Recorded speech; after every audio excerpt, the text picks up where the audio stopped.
Shon online. Why do people smoke, drink, and use substances?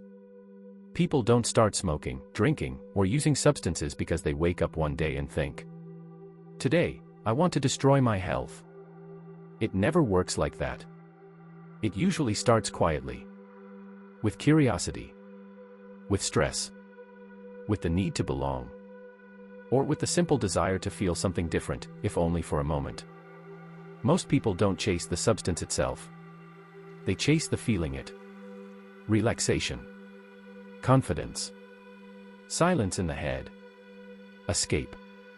For someone, a cigarette is not nicotine. It's a pause. A ritual. A moment where the world stops pressing for 5 minutes. For someone, alcohol is not the taste. It's the mask. It's permission to say what they're afraid to say sober. To be louder. Braver. Or simply numb.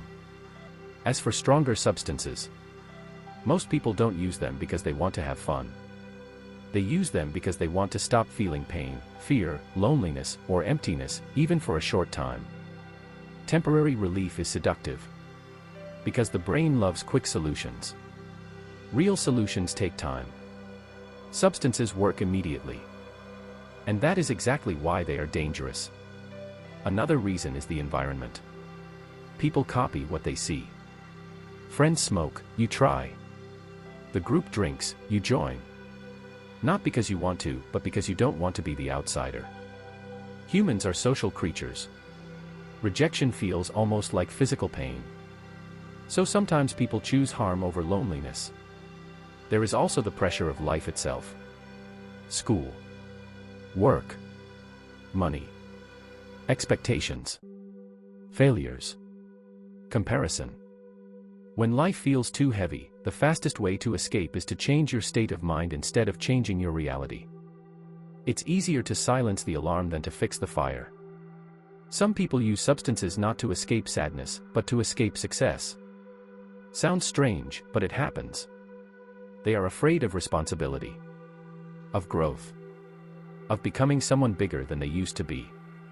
So they slow themselves down on purpose. And then there are those who simply never learned another way to cope. Nobody taught them how to process emotions. How to sit with anxiety. How to survive boredom. How to face disappointment. So they reach for what's available. Not because they are weak, but because they are untrained. Here is the uncomfortable truth. Most people don't ruin their lives on purpose. They do it slowly, trying to survive the way they know how. But the brain remembers everything. What started as just once becomes a habit. A habit becomes a dependency. And a dependency becomes a cage. At first, it feels like freedom.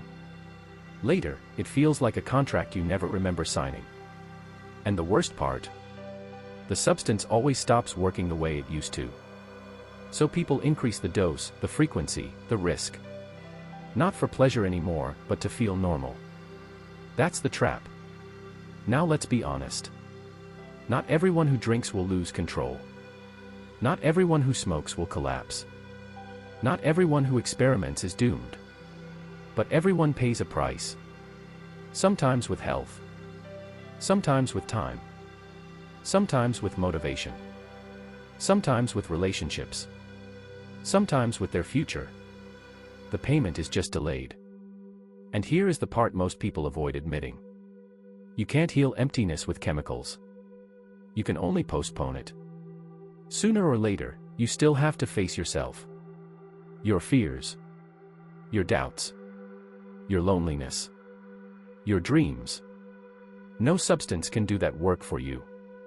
Some people quit because they hit the bottom. Some quit because they wake up early.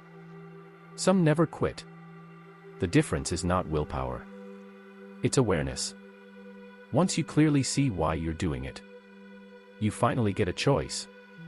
And maybe the real question is not, why do people smoke, drink, or escape? The real question is, what are they running from? And what would happen if they finally stopped running?